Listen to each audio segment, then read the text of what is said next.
Olá! Confira as notícias que foram destaque durante a semana na Ordem dos Advogados do Brasil. OAB cedia debate de consolidação das propostas à reforma da Previdência. Comissão da OAB Nacional visita presídios na região norte do país e cobra mais investimentos no sistema carcerário. Presidente nacional da Ordem defende quebra de sigilo sobre delações da Lava Jato.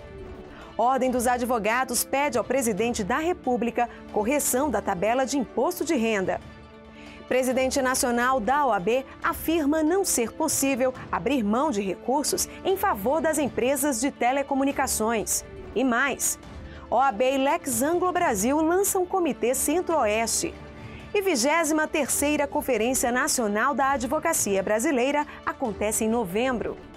Eu sou Potira Lima e começa agora o programa OAB Nacional. A Ordem dos Advogados do Brasil divulgou carta aberta sobre a reforma da Previdência. O documento foi elaborado durante debate de consolidação das propostas à reforma, realizado no último dia 31 de janeiro. Além das comissões de direito previdenciário da Ordem, participaram do evento dezenas de entidades representantes de setores da sociedade civil e também parlamentares. A OAB Nacional encerrou o mês de janeiro com uma rodada de discussões visando consolidar um conjunto de propostas à reforma da Previdência Social, anunciada pelo governo federal pela PEC 287. O presidente nacional da OAB, Cláudio Lamáquia, abriu o encontro e foi enfático ao dizer que a reforma é um prejuízo para a sociedade. A própria reforma que se está agora a pretender aprovar, esta que foi apresentada pelo governo, ela não pode ser aceita, ela é inaceitável na medida que ela traz, como disse, um retrocesso e impõe um sacrifício muito grande. Participaram, além das comissões de direito previdenciário da OAB Nacional e de todas as seccionais, dezenas de entidades representantes de setores da sociedade civil e também parlamentares. Em um esforço legislativo, o deputado federal Arnaldo Faria de Sá, que preside a Frente Parlamentar em Defesa da Advocacia, destacou que a mobilização social terá efeito se for feita com urgência. Extremamente importante a participação da OAB, porque é ponta de lança da sociedade. Nós esperamos que toda a sociedade acorde para a realidade, que essa reforma que foi apresentada pelo governo é o desmonte da Previdência Social. Infelizmente, a sociedade não acordou para essa realidade. Durante o encontro, foi apresentado um estudo amplo e aprofundado sobre a reforma. Além disso, foram discutidos diferentes pontos de vista, como a falta de comprovação do déficit na Previdência e a idade mínima para a aposentadoria. O documento servirá para orientar as contrapropostas que serão apresentadas em forma de emenda ao Congresso Nacional. É imprescindível a gente discutir para que não haja um cerceamento dos direitos daqueles que vêm lutando e conquistando por todos esses pleitos, né? Desde a Constituição Federal de 88, fortalecimento das garantias individuais. Então a gente não pode ter um retrocesso. E temos que, principalmente, observar que essas reformas elas não são benéficas para o trabalhador, nem para a sociedade, nem para a advocacia. Mas se a reforma da Previdência for aprovada, como foi colocada pelo Executivo, o presidente da OAB destaca que são estudadas ferramentas jurídicas para contestá-la. Se nós tivermos a aprovação desta proposta hoje, neste formato, eu não tenho dúvida nenhuma que a própria Ordem dos Advogados do Brasil também irá questionar judicialmente o que está aí posto. O encontro resultou em 3 direcionamentos. Primeiro, que as comissões de direito previdenciário das seccionais da Ordem encaminhem uma carta aberta para os representantes de setores da sociedade civil com as deliberações da reunião. Em seguida, que sejam feitas denúncias a órgãos internacionais de direitos sociais e humanos. E, por último, uma proposição legislativa. Um requerimento de auditoria nas contas da Previdência Social também foi amplamente discutido. Nos próximos dias, será formulada a proposta legislativa oficial da reunião, com a contribuição de todas as entidades participantes. Não é só dizer que somos contra. Nós somos contra porque traremos alternativas para o que foi exposto. A reforma na qual foi exposta, da forma que foi exposta, ela não tem condições de atender os anseios da população. No último dia 2 de fevereiro, uma comitiva do Conselho Nacional da OAB visitou unidades prisionais nas cidades de Manaus e Boa Vista, na região norte do país. Os presídios foram palco das recentes rebeliões que deixaram dezenas de detentos mortos. O presidente da Ordem cobrou a adoção de medidas de ressocialização dos detentos e mais investimentos no sistema carcerário do país. Em Manaus, a comitiva visitou o Complexo Penitenciário Anísio Jobim, no Compage. Além de Cláudio Lamáquia, estavam presentes conselheiros e membros das comissões de Direitos Humanos e de Defesa das Prerrogativas da Seccional do Amazonas. O poder público deve retomar, sim, imediatamente a administração do sistema carcerário brasileiro. O que nós vemos aqui, que temos visto em outros locais, em outros estados do Brasil hoje, demonstra que há uma falência, uma total falência sobre o sistema carcerário e isto está alimentando o crime permanentemente, porque nós vemos as facções criminosas, elas dominando as ações dentro dos presídios e de dentro dos presídios acabam determinando ordens e, acima de tudo, administrando o crime lá fora. Ao lado do presidente da Seccional do Amazonas, Marco Aurélio Choi, e do diretor tesoureiro do Conselho Federal, Antônio Neildo Ferreira, Lamáquia esteve na área conhecida como Seguro, onde ocorreu a maioria das mortes e na cela em que dezenas de presos foram queimados. Ele pediu agilidade na conclusão das obras de reestruturação do complexo. É muito triste, né? É um quadro que nos demonstra que esta questão ela precisa ser enfrentada por toda a sociedade. Nós não conseguimos, a partir do sistema que temos hoje, do sistema prisional que temos hoje, cumprir exatamente uma das funções que é a ressocialização dos presos. E com isso nós estamos alimentando cada vez mais o crime, porque os presos que aqui chegam e que não conseguem ter educação, que não conseguem ter trabalho, eles não são ressocializados. E, portanto, muitas vezes, em condições desumanas, quando eles são colocados para a rua, quando eles são colocados, são soltos novamente, eles saem dos presídios muito mais violentos do que entraram. Para o presidente da Seccional Amazonas, a visita vai auxiliar a OAB no levantamento de elementos para a proposta de um programa de ressocialização, em parceria com diversos segmentos da sociedade. No estado do Amazonas, a OAB vem acompanhando desde as primeiras horas da rebelião, ajuizou diversas ações no Poder Judiciário e esse momento é um momento de avaliação por parte do Conselho Federal para que a Ordem formate uma proposta. Qual é a proposta da OAB para o sistema penitenciário do país? É isso que nós queremos. Na parte da tarde, a comitiva seguiu para a cidade de Boa Vista, no estado de Roraima. O grupo visitou a penitenciária agrícola do Monte Cristo, na zona rural do município. Investimento no sistema carcerário, que a ideia de se regionalizar presídios, de se segregar presos de menor potencialidade ofensiva daqueles com maior potencialidade ofensiva, tudo isso vem em prol da própria sociedade. É a sociedade que acaba ganhando com tudo isso no que diz respeito à segurança pública. Investimento em presídios hoje é fundamental em nome da segurança do cidadão. A presidente do Supremo Tribunal Federal, ministra Carmen Lúcia, homologou as delações de executivos da Odebrecht na Operação Lava Jato. As denúncias estavam a cargo do ministro Teori Zavascki, que morreu em janeiro em um acidente aéreo. O presidente nacional da OAB defendeu a quebra de sigilo das delações. O presidente nacional da OAB, Cláudio Lamáquia, defendeu a transparência e agilidade no processo da Lava Jato como forma de manter o legado do ministro Teori Zavascki. Para ele, a sociedade brasileira precisa conhecer as delações de 77 executivos homologadas pela presidente do STF. O conteúdo das delações permanece em segredo. Foram ao todo 950 depoimentos em que os delatores deram detalhes aos investigadores da Lava Jato sobre o esquema de corrupção envolvendo políticos, funcionários públicos e empresários. O procurador da República, Rodrigo Janot, já está com o material das delações. Com base no conteúdo dos depoimentos, o procurador pode pedir a abertura de novos inquéritos sobre políticos que só podem ser investigados com autorização do Supremo, enviar o conteúdo para outras instâncias, arquivar trechos dos depoimentos, usar partes das delações para reforçar investigações em andamento, solicitar à Justiça novos mandados de busca e apreensão ou pedir prisões preventivas ou temporárias. As decisões sobre os pedidos que ainda serão feitos pelo Procurador-Geral da República vão ficar com o novo relator da Lava Jato no Supremo, ministro Edson Fachin. O conteúdo das delações só será conhecido se o Procurador-Geral da República pedir o fim do sigilo e o Supremo Tribunal autorizar. A OAB defendeu a quebra de sigilo e que todo o conteúdo das delações seja liberado. A sociedade tem que saber, sim, dos agentes privados e dos agentes públicos, quem efetivamente participou de tudo isto. Quem foram os reais responsáveis por este saque que o Brasil sofreu ao longo destes últimos tempos. O que eu acho que prejudica uma investigação e prejudica muitas vezes a honra das pessoas são delações vazando de forma pontual, de forma seletiva. Isto não é bom. E no próximo bloco, a Ordem dos Advogados do Brasil se posicionou contra a anistia de multas às empresas de telecomunicações. O texto pode ser sancionado a qualquer momento pelo presidente da República. Nós voltamos em instantes.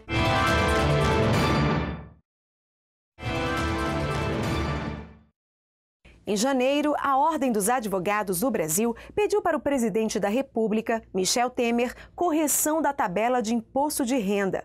A revisão busca evitar que contribuintes isentos passem a pagar o tributo. Desde 1996, a tabela não passa por uma correção. Confira. O Conselho Federal da Ordem dos Advogados do Brasil encaminhou, no dia 24 de janeiro, um ofício ao presidente da República, Michel Temer, pedindo reajuste da tabela do imposto sobre a renda das pessoas físicas. A entidade quer a revisão dos valores do imposto para evitar que contribuintes isentos passem a pagar o tributo, já que o reajuste salarial não acompanha a atualização da tabela. Eduardo Nunes não é isento, mas revela que alguns parentes podem ser prejudicados se o pedido da OAB não for aceito. Você vai sair no prejuízo, né? Que uma vez que você estaria numa faixa que seria beneficiado se o governo aumentasse, você acaba não saindo dessa faixa que você deixaria de pagar. Então, com certeza, você sai no prejuízo. A correção da tabela tem percentual inferior à inflação e ofende diversos comandos constitucionais, como o conceito de renda, a capacidade contributiva e a dignidade da pessoa humana, em face da tributação do mínimo existencial. Adriana Mello revela que se enquadra nas condições de isenção do imposto de renda, mas entende a necessidade de uma revisão no tributo. Como é meu marido que faz, eu não tenho muito conhecimento, entendeu? Então não me acho assim a ponto de dar uma entrevista falando sobre essa questão de juros. Eu posso te falar como uma dona de casa, como uma pessoa que trabalha numa empresa privada, sobre essa questão de reajustes e falo assim, no tanto que dói no nosso bolso. Segundo o último levantamento do Sindicato Nacional dos Auditores Fiscais da Receita Federal do Brasil, a não correção da tabela nos mesmos parâmetros da inflação, medida pelo Índice de Preços ao Consumidor Amplo, o chamado IPCA, resultou em uma defasagem média acumulada de 83% desde 1996. Eu acho isso uma tremenda falta de respeito com o trabalhador e o contribuinte, né? Porque eles já arrecadam milhões do imposto, né, de renda, e na hora do trabalhador tentar recuperar aquilo que ele, né, depositou, que ele pagou de imposto, vem aquela mixaria que não representa nem, se a gente for ver, nem 10% do que ele contribuiu no ano, né? Então é totalmente justo o valor que é reconstituído e o valor que é cobrado em cima do salário. E por falar em Receita Federal, está chegando a hora de acertar as contas com o Leão. Começa dia 3 de março e vai até o dia 29 de abril o prazo para a entrega da declaração do Imposto de Renda 2017. Rendimentos tributáveis superiores a R$ 28.123 precisam ser declarados pelo contribuinte. A Receita Federal traz algumas mudanças este ano, além de aplicativos e programas que permitem o preenchimento por etapas. Tem ainda a obrigatoriedade de CPF para dependentes que tenham mais de 12 anos. A entidade máxima da advocacia brasileira se posiciona contrária à anistia de multas ao setor de telecomunicações. Projeto de lei da Câmara foi aprovado no fim de dezembro do ano passado, passou pelo Senado e agora aguarda sanção presidencial. Fomos às ruas perguntar: é justo abrir mão de recursos em favor de grandes empresas? Não, eu não acho justo. Acho injusto. Não acho justo. O presidente nacional da OAB, Cláudio Lamáquia, também não acha justo e tem afirmado ser contrário à anistia de multas ao setor de telecomunicações, como prevê o projeto de lei da Câmara dos Deputados. O PL foi aprovado em dezembro do ano passado pela Comissão Especial de Desenvolvimento Nacional do Senado Federal. Lamáquia aposta no bom senso do presidente Temer para barrar a proposta. Ele ainda avalia que neste momento de tensão econômica e aumento do desemprego, o perdão às dívidas bilionárias das companhias com a União é um desrespeito com a nação. Para a população, o valor não deve ser perdoado, pois ele pode ser revestido em benefícios. Todo recurso, ele tem uma finalidade. Então, se você perdoa uma dívida, em contrapartida, algum benefício de outra pessoa está sendo cortado. E isso que deixa mais injusto ainda. Não só isso, tem que começar a formar um histórico de perdão de dívidas, principalmente de grande volume, pode justamente ter aquele jeitinho brasileiro, você esperar acumular um grande valor, um valor que se torne de um jeito que não dê para pagar, justamente para ter uma moeda ali para poder negociar um futuro perdão de dívida. A dívida do setor gira em torno de 100 bilhões de reais. O montante seria a soma das multas e da estimativa de valor dos ativos usados e administrados pelas teles desde a concessão do serviço. Não acho justo, porque nem as nossas dívidas pessoais são perdoadas, né, pelo governo, então não acho justo. Ainda mais a gente vai ser lesado por conta das operadoras, porque elas não apresentam para a gente um pacote realmente que seja justo, né? O texto aprovado já está na mesa diretora do Senado. Ao que tudo indica, será enviado em breve para a sanção do presidente Michel Temer.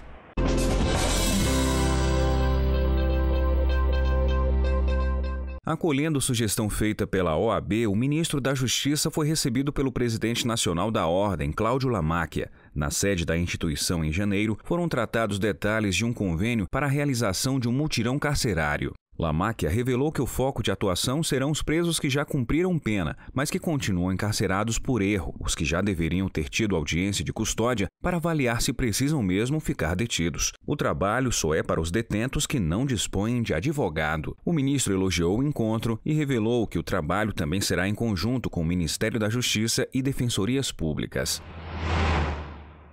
A ministra conselheira da Seção Política da Embaixada dos Estados Unidos da América, Christine Kane, esteve no dia 1º de fevereiro na sede da Ordem dos Advogados do Brasil. Na audiência solicitada pela representação diplomática, foram debatidos temas atuais do país, como a crise carcerária e panorama da atuação do judiciário. Para a diplomata, a audiência serviu como oportunidade para aprender mais sobre o trabalho da OAB no sistema de justiça. Ela também visa atuações em conjunto com a Ordem dos Advogados. A Comissão Nacional da Mulher Advogada da Ordem dos Advogados do Brasil ratificou a importância da representatividade feminina em cargos e funções decisórias na estrutura dos poderes, em todos os âmbitos de governo. A comissão tem mostrado permanentes esforços na defesa de uma sociedade mais justa e igualitária. As advogadas destacaram que é necessário promover medidas para atingir o máximo nível de representação das mulheres. Para o grupo, o trabalho só será possível se o Estado se engajar em um compromisso efetivo de políticas públicas afirmativas para a inclusão e manutenção das mulheres nos espaços de poder.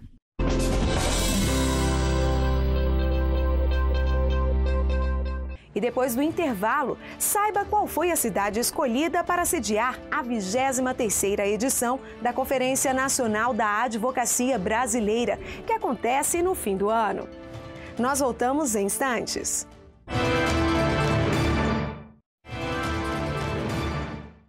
A Ordem dos Advogados do Brasil lançou o Comitê Centro-Oeste da Lex Anglo Brasil. O objetivo é estreitar os laços entre o Brasil e o país de Gales. Confira os detalhes na matéria. O lançamento do Comitê Centro-Oeste da Lex Anglo Brasil aconteceu na sede do Conselho Federal da OAB. Trata-se de uma associação bilateral de cooperação entre advogados brasileiros e britânicos que visa o fortalecimento da advocacia. O presidente da Ordem dos Advogados do Brasil, Cláudio Lamáquia, afirmou ser uma honra lançar o Comitê Centro-Oeste da Lex Anglo Brasil, que reforçará os propósitos em prol da advocacia e contribuirá com o diálogo entre o Reino Unido e o Brasil. O presidente da Lex Anglo no Brasil, Ted Rhodes, destacou que existe uma forte evolução nas relações bilaterais entre nossos países, na qual a Lex Anglo Brasil gostaria de contribuir. Eu acho importante ter essa ligação direta com o capital, com as instituições públicas. O apoio da OAB é essencial para o nosso trabalho e eles dão um suporte muito forte para a gente. O evento aqui hoje foi um grande sucesso por causa do apoio deles. Então é um próximo passo para a gente muito importante. O ex-conselheiro federal da Ordem dos Advogados do Brasil e procurador de Estado, Luiz Starling, é o presidente do Comitê Centro-Oeste. Segundo ele, o lançamento da Lex Anglo Brasil na região é uma iniciativa pioneira que trará muitos frutos. Há temas de convergência dos interesses operadores do direito, tanto do Brasil quanto da Grã-Bretanha, em relação a questões de infraestrutura, parceria público-privada. Então eu acho que o lançamento da Lex aqui na região Centro-Oeste é algo que só tem a enriquecer a cultura jurídica e integrar a comunidade jurídica desses dois países. A 23ª edição da Conferência Nacional da Advocacia Brasileira será realizada em novembro deste ano. A cidade que sediará o encontro foi anunciada durante a reunião do Conselho Pleno da OAB, em Brasília. Anuncio, senhoras conselheiras, senhores conselheiros, a escolha da cidade de São Paulo como sede da 23ª Conferência Nacional da Advocacia Brasileira.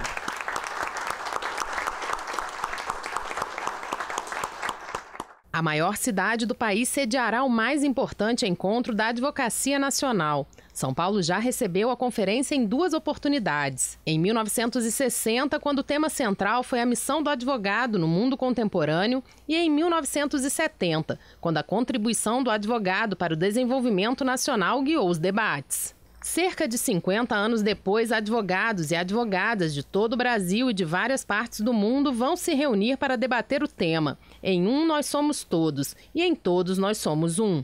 O presidente da OAB São Paulo, Marcos da Costa, fez uma breve exposição sobre a estrutura do evento e falou das facilidades de acesso à cidade. São Paulo tem o seu DNA construído pelo DNA do brasileiro.